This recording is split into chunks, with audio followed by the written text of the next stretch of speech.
तो शालीमार पत्थर का एक सांस्कृतिक वैल्यू रहा है, और भी भारतीय संस्कृति में और नेपाल की भी संस्कृति में। और शालीमार पत्थर तो काफी बिकता भी है, काठमांडू में जाएंगे तो इतना छोटा छोटा सब बेचता भी है, ओरिजिनल वाला भी बेचता है और कभी कभी डुप्लीकेट वाला भी मिल जाएगा आपको, दोनों चांसेस हैं। तो ये चर्चा में इसलिए रहा कि नेपाल से वो पत्थर आया है जिससे कहा जा रहा है कि राम की क्या बनी जाएगी, मूर्ति तराशी जाएगी। ठीक है, इस पत्थर से जो यहाँ पे आपको दिखाई दे रहा है। राम का आस्था, राम के अंदर ऐसी आस्था कि जहां से पत्थर चला अयोध्या तक पहुंचा तो लोगों की भीड़, लोगों की तांता लगी रही इस पत्थर को छूने के लिए और ऐतिहासिक गवाह बनने के लिए। क्योंकि अब बताइए, ये पत्थर मूर्त भी नहीं है, लेकिन इस पत्थर से राम की मूर्त बनने वाला है, तो लोगों का इस पत्थर के प्रति आस्था बिल्कुल ही क्या था, अलग था। और इसी मुजफ्फरपुर में आपका छिन्नमस्तिका मंदिर होते हुए ये निकला था, सुनने में आया था कि मंदिर के पास कुछ देर ये रुका भी था, और कई लोग आसपास के लोग क्या गए थे, देखने गए थे या दर्शन करने गए थे। तो राम मंदिर में भगवान राम और जानकी, जो माता जानकी सीता हैं, की मूर्तियों के निर्माण के लिए इस्तेमाल किए जाने वाले शालीग्राम पत्थर उत्तर प्रदेश के अयोध्या पहुंच गए हैं, या वहां पे पहुंचने की वजह से ये चर्चा में रहा और डेली न्यूज में आता भी था।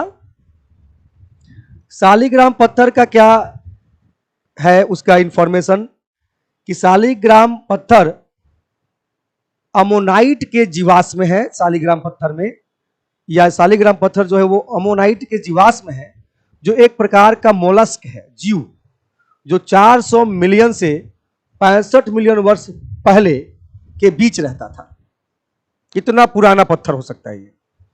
1904 से भारतीय भूवैज्ञानिक सर्वेक्षण के प्रकाशन के अनुसार शालीग्राम के पत्थर विशेष रूप से अर्ली ऑक्सफोर्डियन से, ये काल का नाम है, लेट टिथोनियन एज तक लगभग 165 से 140 मिलियन वर्ष पहले जुरासिक काल के अंत के पास था।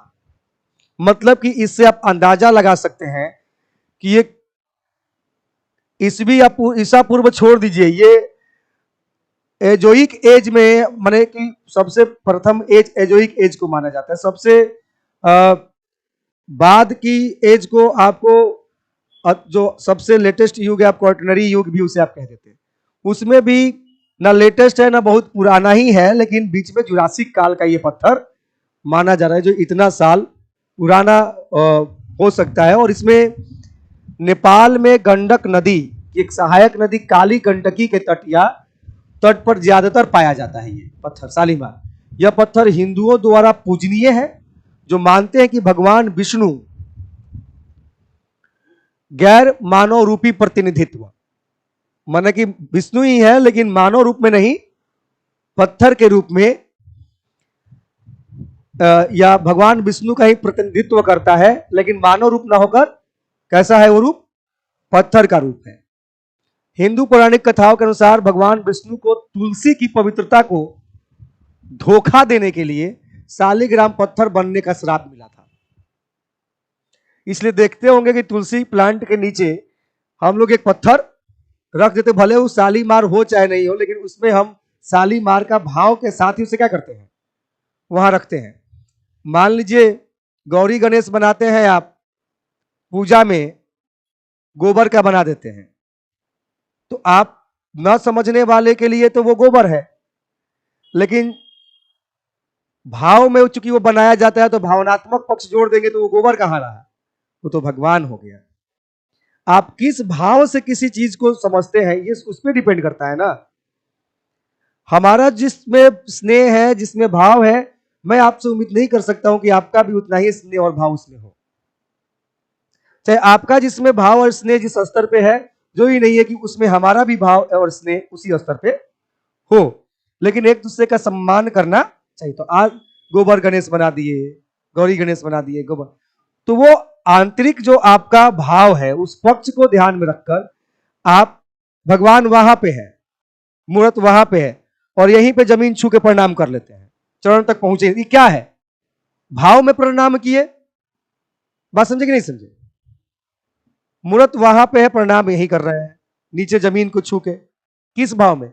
आपको यह भाव लगता है कि ये ईश्वर का ही हम चरण स्पर्श कर रहे हैं। तो सारा खेल तो भाव का है। वही बात है कि समझो तो माने, ना समझो तो पत्थर, समझो तो देव, यही ना है। तो अगर आप पत्थर पे ईश्वर का वास उस भाव से देखते हैं तो ईश्वर, और नहीं देखते हैं तो सिंपल पत्थर। तो किसी के लिए पत्थर, किसी के लिए भगवान। नहीं,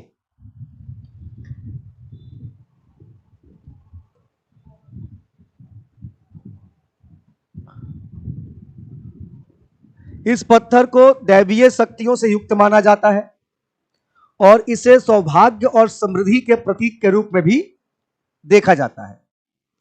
जीवाश्मों को हिंदुओं द्वारा पवित्र माना जाता है क्योंकि माधवाचार्य ने इसे व्यास से प्राप्त किया था। ये पौराणिक एक घटना है जिसे अष्टमूर्ति भी कहा जाता है। और ये विष्णु से जुड़े प्रतीकों, मुख्य रूप से शंख से मिलते जुलते हैं। ठीक है? और शंख का तो आप जानबे करते हैं क्या वैल्यू है। ऐतिहासिक रूप से पूजा में शालिग्राम पत्थर का उपयोग आदि शंकराचार्य के कार्यों के माध्यम से भी किया जा सकता है। तिरुवनंतपुरम के पद्मनाभ स्वामी मंदिर और गढ़वाल क्षेत्र के उत्तराखंड में बद्रीनाथ मंदिर में विष्णु की मूर्ति और उडुपी के कृष्ण मठ में कृष्ण की मूर्ति और वृंदावन के राधा रमण मंदिर को भी शालिग्राम शिला से ही बनाया गया माना जाता है। वृंदावन गए होंगे, ठीक है, एक से एक दृश्य देखे होंगे दर्शन के टाइम में जब लाइन में लगे होंगे तो, ठीक है। तो ये मूर्तियां भी मानी जाती है वृंदावन के अंदर कि शालिग्राम की ही बनाई गई रही होंगी, या फिर पद्म स्वामी मंदिर में भी, बद्रीनाथ मंदिर में भी जो विष्णु की मूर्ति है, और उडुपी में भी जो कृष्ण मठ में कृष्ण की जो मूर्ति है, ऐसा माना जाता है। राम मंदिर में शालिग्राम पत्थर का इस्तेमाल क्यों किया जा रहा है? कुछ इसका जवाब है। क्या इसका जवाब है? कि भगवान राम को भगवान विष्णु का अवतार माना जाता है और शालिग्राम पत्थर का कनेक्शन किस भगवान से है? विष्णु भगवान से है। और शालिग्राम पत्थर का उपयोग दोनों देवताओं के बीच संबंध का क्या है? प्रतीक है। पत्थरों को नेपाल में पोखरा से 100 किलोमीटर दूर जनकपुर में गालेश्वर धाम से निर्माण स्थल पर लाया गया था। मतलब कि पोखरा से भी 100 किलोमीटर दूरी से ये पत्थर क्या किया गया है?